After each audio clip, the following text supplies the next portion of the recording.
La paz positiva como herramienta para alcanzar el autoconocimiento. Debemos iniciar indicando que la paz positiva es una de las teorías propuestas por Johann Galtung y tiene que ver mucho con percibir la paz no como ausencia de conflicto, sino percibir la paz como aquella que debemos alcanzar todos los seres humanos, todos los que habitamos el planeta Tierra, con nosotros mismos, con nuestros semejantes, con el medio ambiente y con el medio en general que nos rodea. Entonces, es propicio que esa paz positiva la utilicemos como herramienta para alcanzar el autoconocimiento. Y el autoconocimiento visto como aquel que tiene que ver con conocerse a uno mismo, la verdad, de verdad conocerse a uno mismo, de la forma más sincera, honesta, realista, fundamental. ¿Para qué?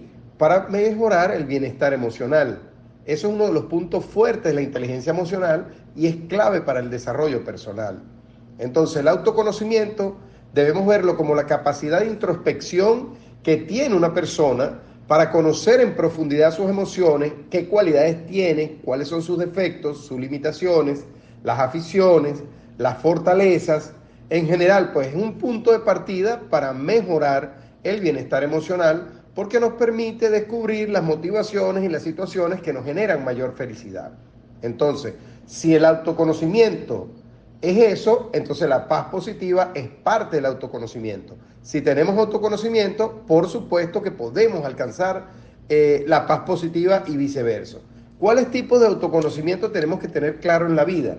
El privado, por ejemplo, que es aquel en el que el individuo es consciente de sí mismo y de situaciones que no serán percibidas por los demás. Es mi yo interno, cómo yo mismo tengo autoconocimiento mío. En cambio, el autoconocimiento público implica ser consciente de cómo te perciben las demás personas como individuo y cómo nosotros como individuos nos conectamos con ellos. Ahora bien, la autorrealización y su relación con el manejo de los conflictos, estudiando esto, partiendo del hecho pues que los conflictos no son negativos. Hemos visto cómo enfocamos los conflictos desde el punto de vista estrictamente negativo. Pensamos que el sinónimo de conflicto es violencia, cosa que no es así porque tenemos que verlo desde la perspectiva de Johann Galtung también, en el sentido de que el conflicto hay que verlo desde el lado positivo, es decir, todo conflicto genera una consecuencia y esa consecuencia final, si nosotros manejamos perfectamente bien el conflicto, esa consecuencia será positiva. Entonces hay que saber manejar el conflicto para cambiar el aspecto negativo y convertirlo en positivo. He ahí la autorrealización. Si nosotros logramos dominar nuestro ser, nuestra mente, nuestra conducta, nuestra ira y convertimos un conflicto en una acción positiva, en un resultado positivo, obviamente podemos manejar el conflicto y encontrar una vía idónea para alcanzar nuestra autorrealización. ¿Cuándo se logra? Se logra cuando nos encontramos a gusto con nosotros mismos, con lo que hacemos, porque hemos escuchado en nuestro interior aquello que pugna por ser y nos hemos focalizado en ir por ello.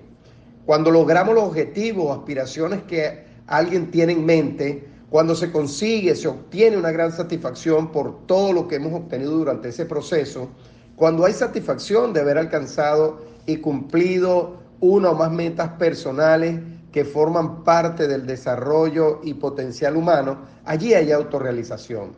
Ahora bien, ¿cuáles son las características de una persona autorrealizada?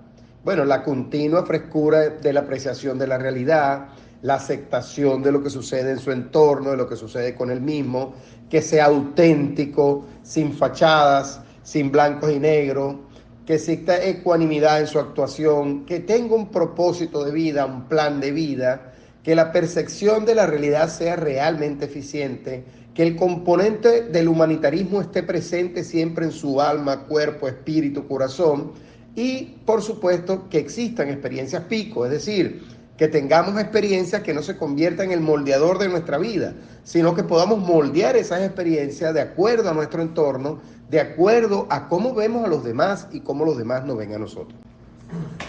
La filosofía budista y la paz interior como esencia para la empatía con el semejante. Ya hemos hablado de autoconocimiento, de autorrealización, y esto tiene mucho que ver con la filosofía del budismo. ¿Cuál es el objeto? El objeto es una forma de libertad espiritual llamada el nirvana, y para lograrlo el budista debe investigar la naturaleza del mundo. Aquí entra un papel fundamental el autoconocimiento, la autorrealización. ¿Para qué? Para las enseñanzas que da el Buda en relación a cómo deben tomarse no solo la fe, sino también aquellos actos hechos confirmados por el análisis lógico. ¿Cuál es el propósito del budismo? El propósito es eliminar los sentimientos de insatisfacción. ¿Producidos por qué? Por el anhelo ansioso, como sed, el deseo, la avaricia, la codicia y otras cosas. ¿Cómo logramos esto? Con autoconocimiento de nosotros mismos y con autorrealización, sintiéndonos autorrealizados, pues. Este a su vez es un producto de la percepción equivocada acerca de la naturaleza de la vida, la existencia y el ser. Estas tres cosas combinadas podemos mejorarla, podemos dominarla con la autorrealización y el autoconocimiento, que en esto pues nos ayuda mucho lo que es la filosofía del budismo. La educación en valores como necesidad para fortalecer la convivencia en la sociedad. Desde el hogar, allí van los valores intrínsecos. Si nosotros tenemos una familia donde nos crían con los valores suficientes para ser en la adultez personas de bien, pues tendremos un mejor ciudadano. La educación en valores parte desde la familia. El valor de la honestidad, de la solidaridad, de querer al prójimo, amar a nuestros padres, respetar al semejante, respetar a todos y cada uno de los seres humanos indistintamente de su ideología. Allí radica esta situación. Si tenemos autoconocimiento de nosotros mismos, estamos autorrealizados y tenemos una educación en valores, nuestra paz interior, nuestra convivencia en sociedad será mucho mejor. Los valores humanos entonces son una serie de principios universales por los que se rige la mayoría de las personas. ¿Para qué sirven? Sirven de guía para saber cómo conducirnos para vivir armónicamente en comunidad y evolucionar juntos y juntas. Si somos educados en valores, por supuesto, respetamos al semejante, nosotros somos honestos, trabajadores, cumplidores, respetamos en general las reglas de la sociedad, viviremos siempre en armonía. ¿Cuál es la importancia de los valores en la educación? Bueno, esencialmente radica en que estos amplíen el alcance de la educación, ya que fomentan el aprendizaje y la aplicación de los valores que contribuyen al desarrollo de una sociedad más justa, más equitativa, más respetuosa, más inclusiva y en general tendríamos un mejor país, no tengo ninguna duda de eso. La honestidad como valor principal para superar la individualidad y pasar al estadio colectivo. Si ya tenemos autoconocimiento, autorrealización, conocemos lo que es la paz positiva, la filosofía budista y la educación en valores, bueno, todo eso nos conduciría a la honestidad como un valor esencial para dejar de ser individualista y pasar al estadio colectivo, que es lo que nos permite vivir en sociedad. Entonces, ¿qué es ser honesto? Es ser sincero, franco, no tener segundas intenciones en el trato con otras personas, no sacar ventaja de las posibles debilidades o situaciones de inferioridad de otros individuos. Ejemplo, reconocer si nos hemos equivocado, con mucha humildad debemos reconocerlo, devolver los objetos encontrados, no quedárnoslo, no subir al tren, al bus, al carrito sin pagar el boleto. Eso es esencial. ¿Qué ganamos con ser honesto? Algunos dirán, bueno, no gano nada porque si me consigo una billetera me gané un dinero. No. La honestidad es considerada como un pilar básico en nuestro día a día. Ser una persona honesta nos permite aumentar la confianza en nosotros mismos y nos llevará por el camino de lo que es realmente correcto en nuestra conciencia, siempre tranquila. ¿Cuándo se aplica la honestidad? Las personas honestas no le echan a terceros la culpa de sus errores cometidos, sino que los enfrentan y se atienen a las consecuencias.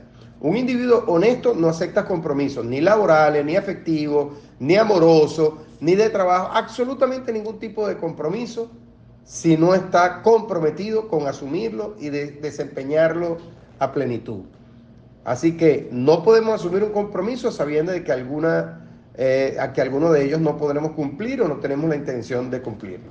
Entonces, todo esto se puede resumir en ¿qué? Para tener autorrealización, autoconocimiento, para conocer la paz positiva, la educación en valores y el valor de la honestidad, nosotros tenemos que ser mejores ciudadanos, vivir en una sociedad donde respetemos al semejante y por supuesto donde nos sintamos bien con nosotros mismos, no tengamos fachada y avancemos hacia la consolidación de la sociedad que todos y todas queremos en este país y en el mundo entero.